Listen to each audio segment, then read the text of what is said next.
ضارب الرعد. السلام عليكم ورحمة الله وبركاته إخوان، دائما مع مزرعة فداوة الصغيرة. جينا نشاركو معكم هذا الفيديو ديال شي بركة ديال الدنجال. جينا نجربوها الدجاجات اولا الطبق الحرشة. ما كاين الله يعطيك صحيحتك.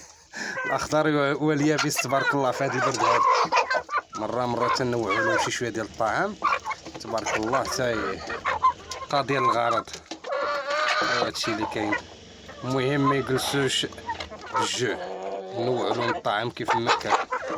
هادشي اللي كاين الاخوان. السلام عليكم ورحمة الله وبركاته.